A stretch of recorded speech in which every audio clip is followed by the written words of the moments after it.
क्या केवल एक दिन का व्रत किसी मनुष्य का भाग्य बदल सकता है? क्या भगवान विष्णु की कृपा से वर्षों के पाप भी समाप्त हो सकते हैं? आज की कथा इन सभी प्रश्नों का उत्तर देगी। नमस्कार, आप सभी का स्वागत है पूजा स्टोरी टेलिंग में।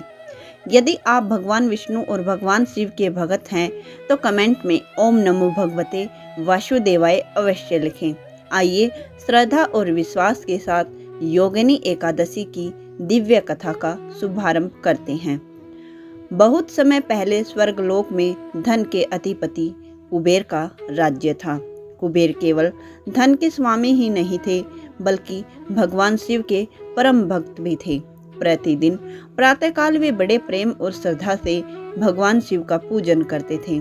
उनकी पूजा के लिए मानसरोवर से दिव्य और सुगंधित पुष्प लाए जाते थे।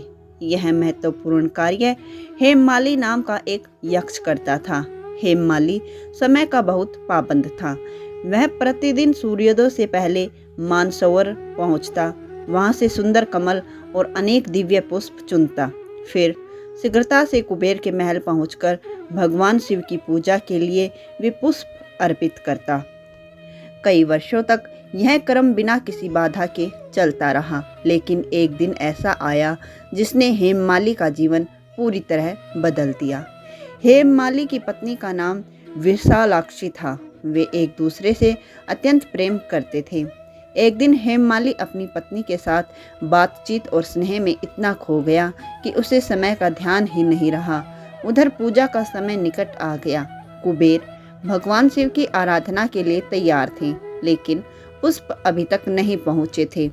कुबेर ने सेवकों से पूछा, आज पुष्प क्यों नहीं आए? सेवक तुरंत हेममाली को खोजने निकल पड़े। कुछ ही समय बाद उन्हें सच्चाई का पता चल गया।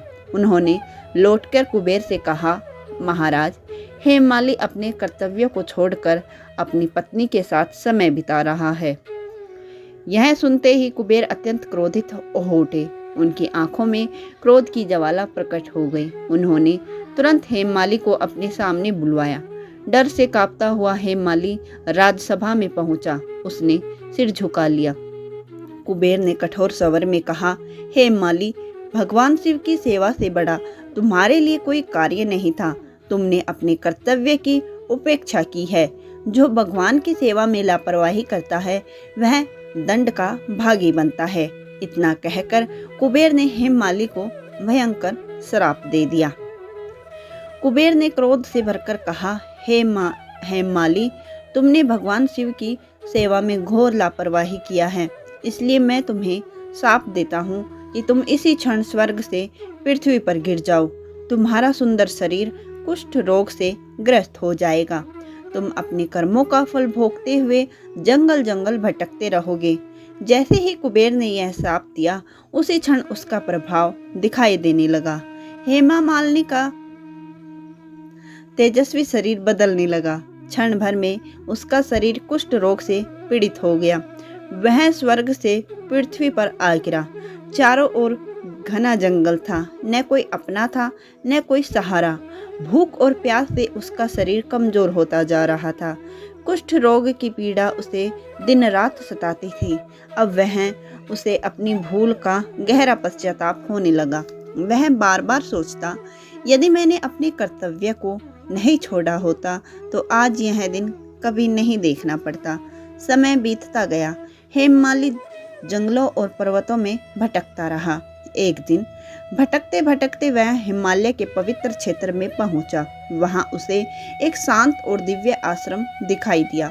उस आश्रम में महान तपस्वी महर्षि मार्कंडेय तपस्या कर रहे थे। उनके मुख पर अद्भुत तेज था। उनके दर्शन मात्र से मन को शांति मिलने लगी। हेममाली धीरे धीरे उनके पास पहुंचा।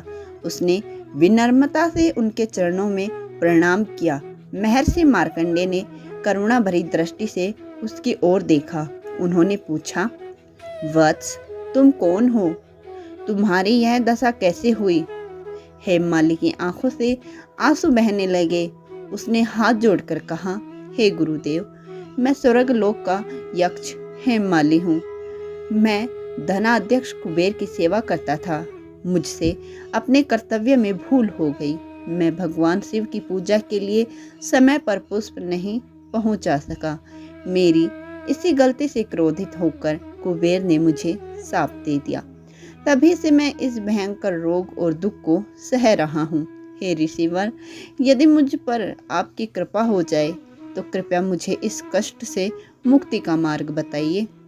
हेममाली की विनती सुनकर महर्षि मार्कंडेय का हृदय दया से भर गया। वे मुस्कुराए और बोले, वत्स, निराश मत हो।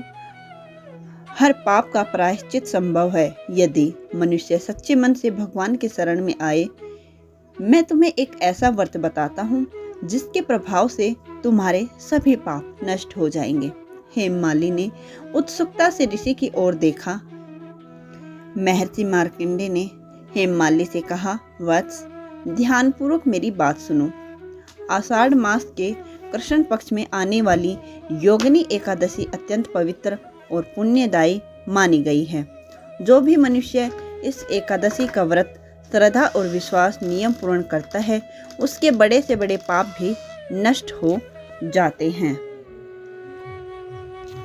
यह व्रत रोगों का नाश करता है। यह व्रत दुख और दरिद्रता को दूर करता है और भगवान श्री हरि विष्णु की विशेष कृपा प्राप्त कराता है।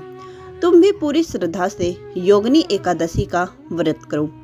भगवान श्री हरि विष्णु का पूजन करो।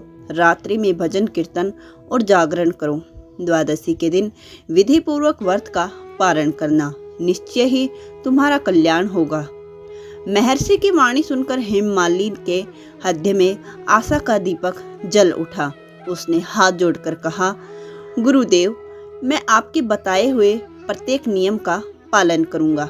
कुछ ही दिनों बाद योगिनी एकादशी का पावन दिन आ गया। प्रातःकाल हेममाली ने स्नान किया।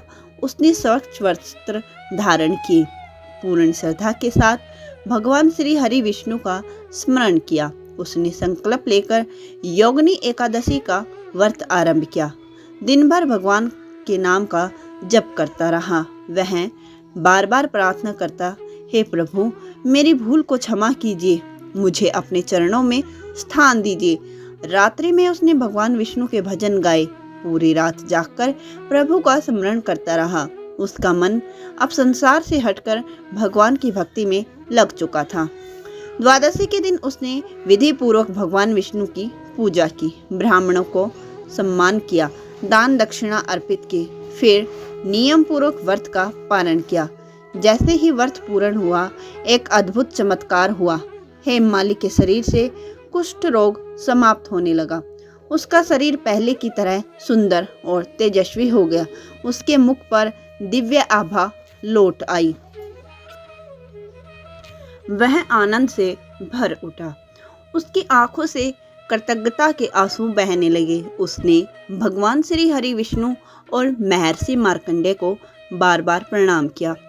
कुछ समय बाद देवताओं का दिव्य विमान पहुंचा। हेममाली पुनः स्वर्गलोक लौट आया। कुबेर ने भी उसे क्षमा कर दिया। उसने पहले की तरह भगवान शिव की सेवा आरंभ की। अब वह पहले से भी अधिक श्रद्धा, विनम्रता और निष्ठा के साथ अपना कर्तव्य निभाने लगा। यही कारण है कि योगिनी एकादशी को पापों का नाश करने वाली और मोक्ष प्रदान करने वाली एकादशी कहा गया है। जो भी श्रद्धा और विश्वास से इस व्रत को करता है, भगवान श्री हरि विष्णु उस पर अपनी कृपा अवश्य बरसाते हैं। श्री हरि विष्णु भगवान की जय। योगिनी एकादशी माता की जय। अगर आपको वीडियो अच्छी लगी हो तो लाइक, कमेंट, शेयर जरूर करें और चैनल को सब्सक्राइब जरूर करें। धन्यवाद।